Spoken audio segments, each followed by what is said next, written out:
You thought the silence was empty. You thought the dark room was vacant. You muffled the sound into your pillow, bit down on your own hand, turned your face to the wall so even the shadows wouldn't see you break. You practiced a smile in the mirror until it almost looked real. You answered, "I'm fine," with a tone so convincing you almost believed it yourself. I saw you. Every single time. Not from a distance. Not as a detached observer. I was in the silence with you. I was the silent witness in the empty room. I felt the heat of every tear you swallowed back. I heard the deafening volume of the ache you refused to name. I was there, closer than your next breath, and I never looked away. This message found you tonight because you have reached the limit of your own strength. The performance is cracking. The smile no longer fits. The words, "I'm fine," have turned to ash in your mouth. You have come to the quiet place, perhaps in desperation, perhaps in defeat, hoping to find something, anything, other than this crushing loneliness. You are not alone. You have never been alone in your pain. The most intimate moments of your life were not your celebrations. They were your devastations. The moments you were sure you were utterly forgotten were, in fact, the moments I was most present. My heart was not breaking for you. It was breaking with you. There is a difference. I need you to understand why I remained silent while you wept. It was not indifference. It was reverence. To interrupt your grief with a sermon, with a platitude, with an easy answer, would have been a violation of a sacred process. You were not just crying. You were speaking a language deeper than words. A language of the spirit that cannot be translated, only honored. I was honoring you. By listening. By holding the space. By letting the pain complete its full cycle in you. You have mistaken my quiet companionship for abandonment. You have believed the lie that if I cared, I would have stopped the hurt. But what if stopping the hurt would have stopped your transformation? What if the pain was not an obstacle to your destiny, but the very path? I allowed the tears because they were washing you clean of a hope that was too small. They were dissolving a dream that would have become a prison. They were softening a heart that was hardening into stone. The process was brutal and beautiful and necessary. Now the season of silent tears is ending, not because the pain is over, but because you are ready. Ready to hear what I have to say. Ready to understand what I've been doing all this time. The dam of silence I have maintained is about to break, not with a flood of explanation, but with a steady, clear stream of truth. A truth that will make sense of the suffering. A truth that will not erase the scars, but will reveal their purpose. This is urgent, because you are at a crossroads. You can let the silent suffering turn into a permanent bitterness, a core belief that you are unseen and unheard. Or you can let me show you the story from my vantage point. You can let me rewrite the meaning of those dark nights. Choose to listen. Choose to see. The first truth is this: your tears were holy. They were an offering, and I received every one. Let me describe the room to you, the one you think you were alone in. The light was off, but a street lamp bled a pale, sickly yellow through the blinds. The air was still and thick, with the dust of a long, unresolved day. You were on the edge of the bed, or curled on the floor, or standing at the window staring at a world that seemed to move on without a single missing beat. Your shoulders shook, but you made no sound. You have mastered the art of crying in complete silence. I was there, not as a concept, not as a distant spirit. I knelt beside you on that floor. I sat with you on that bed. I stood at that window, my reflection layered behind yours in the dark glass. I did not reach out to stop your tears. I did not wipe them away. To do so would have been to say, "This is not allowed. This must end." I allowed them. I honored them. Because your tears were the most honest prayer you have ever prayed. You were not crying because you were weak. You were crying because you were strong enough to finally feel the full weight of a reality you could no longer deny. The reality of the loss. The reality of the betrayal. The reality of the dream that will never be. The reality of your own limits. You were meeting truth. And truth, when it first arrives, is a devastating guest. Your silent tears were the evidence that you had stopped arguing with what is. You had surrendered to the fact. And in that brutal, silent surrender, a space was created. A space where something new could finally be planted. I was waiting for that space to open. You have asked why I didn't send comfort in that moment. A feeling, a sign, a sudden warmth. Because the counterfeit comfort would have been a distraction. It would have encouraged you to paper over the crack in your soul instead of allowing it to become a fissure that I could widen into a canyon that could then hold a river of living water. I sent no feeling because I was sending something better. My presence. A solidarity that does not rely on emotional confirmation. You missed the sign because you were looking for an intervention. The sign was the endurance I gave you. The fact that you did not shatter. The fact that your heart, though broken, continued to beat in a steady, stubborn rhythm. That was me. My life, sustaining yours. Holding the fragments together so they could heal in a new shape, not shatter into dust. I have been silent because I was teaching you to hear a different frequency. The frequency of companionship that exists beneath feeling. A foundational truth. I am with you. Not I will make you feel better, but I am here in the worst of it. Your delayed understanding is about to break. You are about to see that every night of silent tears was, in fact, a night of profound intimacy. The enemy told you it was a night of abandonment. I was writing a different story on the walls of that room. A story written in salt water, invisible to your eyes, but permanent in the spirit. A story that says, you are not alone. You have never been alone, and you never will be. The world teaches you to hide your pain, to mute it, medicate it, mask it. I called you into that silent room to meet it, to meet me in it. That room was not a prison. It was a sanctuary, a holy ground where the facades fell away and you stood, utterly real, before an utterly real God. Now, you are ready to leave that room, not by pretending the tears didn't happen, but by understanding what was happening while you wept. I was not idle. I was collecting every tear, not as a record of your sorrow, but as the seed for your future, a seed that requires the moisture of suffering to germinate. You are about to see the first green shoot break the surface. But first, you must look back at that room with new eyes. See me there. See the sacredness of that breakdown. See it not as your greatest moment of failure, but as your greatest moment of honesty. That honesty is the bedrock of everything I will build next. Now we must talk about what was born in those tears. You feel only the emptiness they left behind.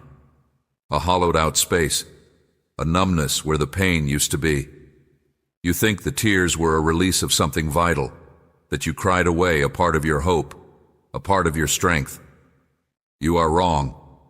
The tears were not an ending, they were a labor, you were not falling apart. You were giving birth to a new sensitivity, to a new depth, to a new kind of strength that is forged not in fire, but in flood. A resilience that is flexible, like a river reed, not brittle like a dried branch. This new thing within you did not arrive with a celebration. It arrived with a sob, and it has been growing in the quiet ever since, hidden in the soil of your sorrow. I saw it happen. I was the midwife in that dark delivery room. When you wept in silence, you were pushing out the ghost of an old life. The life built on performance. The life built on borrowed dreams. The life that sought permission from people who could never give you what you needed. That ghost died with each tear that hit the floor. What was left was the raw, real, unadorned you. Bloody, exhausted, and shockingly alive. You have been mourning the ghost. I have been tending to the newborn. This is the inner transformation that had to precede any external change. I could not place the weight of a new calling on the shoulders of the ghost. It would have crushed it. The ghost would have used the calling for validation, for applause, for its own glory. I needed the real you, the one birthed in tears, the one who knows the cost of things, the one who serves not from a place of strength, but from a place of shared vulnerability. Why couldn't I explain this while you were crying? Because a woman in the throes of labor cannot process a lecture on pediatric care. She must focus on the work, the painful, essential, primal work of bringing forth life. I was not giving you information in that moment. I was giving you stamina. I was the breath you forgot to take. I was the whisper in your spirit that said, "Push, one more time." You missed the signs of life because you were fixated on the pain of the birth. The sign was that you survived it. The sign was that you woke up the next morning and the world had not ended. The sign was the strange, quiet compassion you felt for a stranger's pain, a compassion that felt like recognition. That was the newborn in you, reaching out. The delayed understanding is breaking now. You are starting to sense a different presence within yourself. A solidness, a patience that feels less like passivity and more like power under control. This is the you that was formed in the secret place. The you I have been protecting and nourishing while you were busy looking in the mirror, grieving the loss of the ghost's familiar face. The mercy in the silence was this. I allowed you to believe you were breaking, so you would not interfere with the making. The warning is this, that newborn self is still tender. It must be protected. It must not be handed back to the people and the systems that demanded the ghost. You will feel a new, holy instinct to say no, to withdraw, to guard your peace. This is not selfishness. It is stewardship. It is the lioness in you, born from the lamb's tears, guarding the cub. Before any external circumstance can shift, this internal shift must be completed. You must accept the person you became in the dark. You must choose to clothe and feed this new self, not with the old costumes and junk food of approval, but with truth, with silence, with obedience, with the manna that falls only in the wilderness. The tears watered the seed. The silence was the sunlight. The waiting was the growth, unseen in the dark soil. Now the stem seeks the light. The process is almost complete. Look within, past the hollow feeling. Deeper than the numbness, do you feel it? A slight green stirring, a tenderness that is not weakness, but new life. That is the sign you missed. That is the divine event. Not something happening to you, but something happening in you that is now ready to emerge. The crying is over. The nurturing begins, and it begins with your recognition. I saw you, and what I saw was not a victim.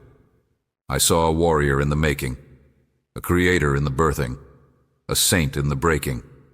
Welcome the new life. The ghost is gone. The real you is here. Now, we must address the anger, the quiet, white-hot fury that followed the tears, the rage that felt too dangerous to speak, so you swallowed that too. The bitter question that echoed in the silence after the crying stopped. If you saw me, why didn't you do something? You have buried that anger deep, believing it was sin, believing it proved a lack of faith. You have been ashamed of it, so you turned it inward. It became a slow poison, a hidden well of resentment that has colored every prayer since, every thought of me, with a faint, unspoken distrust. I saw that too, and I am not afraid of your anger. I am not offended by it. Your rage is not a sign that you have failed. It is a sign that you are alive, that your heart still expects justice, that your spirit still recognizes that the world, and even my ways, are not as they should be. That holy discontent is a spark I placed within you. You have just misdirected its fire. You are angry because you believed in a contract I never signed. You believed that if you were good, if you prayed enough, if you held on, I would shield you from certain pains. That your tears would be a signal for me to rush in and fix the situation. That is not how this works. That is not love. That is celestial mechanics. A vending machine faith. Insert tears, receive relief.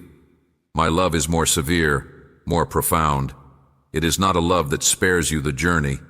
It is a love that companions you through the valley of the shadow of death and uses every shadow to teach you to see in the dark. Your anger tells me you are ready for this deeper truth. You are done with the childish contract. Now, you are ready for the covenant. The silence after your tears was not me ignoring your rage. It was me waiting for it to burn away everything but its core. The core is not rebellion. The core is a cry for meaning. Why did this happen? Is not an accusation when it comes from a shattered heart. It is a plea for context. It is the soul's demand that suffering not be random. I am now giving you that context. The reason I did not intervene in the way you demanded is because I was intervening in a way you could not perceive. I was holding back the forces that would have destroyed you entirely. I was redirecting the chaos so that it wounded you instead of annihilating you. I was administering the poison in measured doses so you would build an immunity, not so you would die. You saw the wound. I saw the survival. You felt the agony. I measured the exact threshold you could bear. You called it abandonment. It was triage. This is the warning and the mercy woven together in a single, terrible thread. The mercy was that you survived. The warning is that survival has a cost, and the cost has made you who you are now. You are not the same person who first began to cry. You are harder, softer, wiser, more dangerous to the darkness. That is the point. Your delayed understanding is breaking now because you are finally strong enough to hold this truth without it destroying your faith. You are angry enough to demand answers, and yet you are still here, still seeking. That is the proof of the work I have done. A weaker faith would have walked away entirely. Your faith, though raging, is still facing me. That is a mighty thing. So bring your anger to me now. Not the polished, respectful prayers, the raw, ragged, screaming questions, the why, the how could you, the where were you. I can bear it. I have been waiting for it. Your silent tears were a prayer. Your silent rage is a prayer too. It is the prayer of a heart that believes against all evidence that I should be better than this world. And I am. But my better operates on a scale of eternity, where a momentary suffering can purchase an eternal weight of glory. You cannot see that scale yet, but you can trust the weaver who sees the whole tapestry. The season of swallowing your anger is over. It is time to transform it, to let me take its heat and forge it into a weapon of discernment, to let its fire become a light that sees through deception. Your rage, sanctified, will become a holy intolerance for the things that break my heart. It will become the energy for your purpose. Do not fear the fire within you. I placed it there. Now, let me show you how to use it. Now we come to the great turning, the point where your story pivots, not because your circumstances have changed, but because your understanding of the story itself has been rewritten. The narrative of the abandoned one, the one who suffered alone, is being erased. A new title is being written in its place, a title known only to you and to me, a name spoken in the language of tears and recognized in the silence. You have been collecting evidence for the wrong case. You have been building a file painstakingly to prove your own loneliness. Every silent cry, another exhibit. Every unanswered plea, another document stamped rejected. You have been preparing to prosecute heaven for neglect. The case is strong. The evidence is overwhelming. You are ready to deliver your closing argument to an empty courtroom. But I am the judge, and I am dismissing the case. Not because the evidence is invalid, but because it is incomplete. You have presented only one side. You have entered the tears into the record, but not what was happening in the spirit as you wept. You have entered the silence, but not the presence that filled it. You have entered the pain, but not the purpose being born from it. Your case is built on a human perspective, on what could be seen and felt. I'm about to enter my evidence. My evidence is the person you are becoming. My evidence is the compassion in you that did not exist before. My evidence is the discernment you now carry, paid for with the coin of betrayal. My evidence is the authentic voice emerging from you, purified of the need to please. My evidence is the unshakable, bone-deep knowing that has replaced 1,000 shallow certainties. These are not feelings. They are facts. They are the fruits of the very suffering you are using to accuse me. Do you see? The very thing you call Exhibit A in your case against me is, in my court, Exhibit A in my defense. I did not waste your pain. I invested it. The tears were the capital. What you now hold in your spirit is the return. This is the clarity that does not fear. It is the sober, staggering realization that I have been a faithful steward of your deepest wounds. I did not cause them all, but I have used every single one. Nothing has been wasted. The hurt that you thought was proof of my indifference is, in fact, proof of my intense, creative involvement in the crafting of your soul. Why couldn't this be explained earlier? Because you were still the plaintiff. You were still building your case. You needed to feel the full weight of your grievance. You needed to come to the end of your own argument. Only then, when you stand spent and empty before the bench, can you hear the verdict. The verdict is not guilty or innocent. The verdict is beloved. The verdict is seen. The verdict is purposeful. The gavel is about to fall. It will sound in your spirit like a deep, resonant tone that settles every chaotic frequency. It will be the end of the trial. The end of the internal litigation you have been running against my heart. The moment you accept this verdict, you will be free. Free from the need to prove your pain. Free to finally receive the meaning of it. The delayed understanding ends here. The missed signs now align into a single, undeniable arrow pointing to this moment. The mercy was in the waiting for this revelation. The warning is this. Once you know this, you can never go back to being a victim of your story. You must become a steward of it. And stewardship is a heavier, holier burden. Before this month ends, you will feel this shift. You will lay down the file folder of your grievances. It will feel less like surrender and more like laying down a crushing weight you were never meant to carry. You will walk out of your own courtroom, and you will find that I was never on the stand. I was beside you at the defendant's table the entire time, taking the charges upon myself, whispering, "Wait, trust me. The judgment is not what you think. The case is dismissed. The trial is over. Now the partnership begins." This is where the silence breaks. Not with a clap of thunder, but with a whisper so profound it will resonate in the hollow places where your tears once pooled. The whisper is a single word, your true name. The one I gave you before the foundation of the world, the one your weeping has, syllable by syllable, uncovered. You are not who you were in that dark room. You are not the person who cried. You are the person who was revealed by the crying, the raw, unvarnished essence that remained when every performative layer was washed away.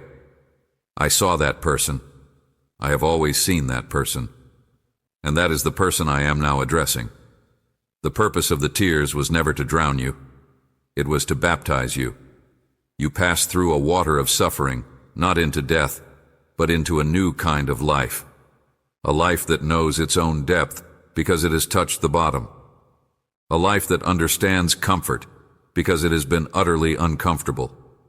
A life that can speak to the hidden anguish of others because it has a map of that territory written on its own soul. This is the ending that leads to purpose. The end of your hidden suffering is the beginning of your visible ministry. Not a ministry of platforms and stages, but a ministry of presence. You will walk into a room and sense the uncried tears of others. You will hear the silent scream beneath a polite conversation. You will recognize the ghost in someone else because you have buried your own. And you will know, in a way no sermon could teach you, exactly what to do. You will offer the very thing you needed most in your darkness, not an explanation but a witness. A simple, powerful, I see you, and you are not alone. This is why everything was hidden until now. If you had known this was the goal, to become a living sanctuary for the broken, you would have refused the breaking. You would have chosen a smaller, safer purpose, a purpose that cost you nothing. But a purpose that costs nothing, heals nothing. I have not wasted a single moment of your pain. I have been preparing a healer. The best healers are not those who have studied wounds in textbooks. They are those who bear the scars. Your delayed understanding was necessary. You had to fully inhabit the role of the wounded one before you could be entrusted with the role of the wound dresser. You had to believe you were alone in it, so your subsequent certainty of my presence would be unshakable, forged in the fire of perceived abandonment. Now, you will never doubt that I am in the dark with my children, because you have been there. So go. The silent season is over. The tear-stained chapter is closing. But do not close the book. Turn the page. The next chapter is written with the same ink, but the words form a different story. A story of resonance, of empathy, of a strength that is gentle because it is true. You thought your tears were a secret between you and the darkness. They were a secret between you and me. And now, that secret is becoming your strength. Your testimony will not be, "He took away my pain." It will be, "He was with me in it, and He made it mean something." You are ready. The one who cried in silence is now equipped to hear the silent cries of the world, and you will know what to do, because you have met me in that place, and I will be with you now, as I was then. Go in peace. You are seen, you are known. You are now forever a witness. This ends our conversation, but it begins everything else. Amen.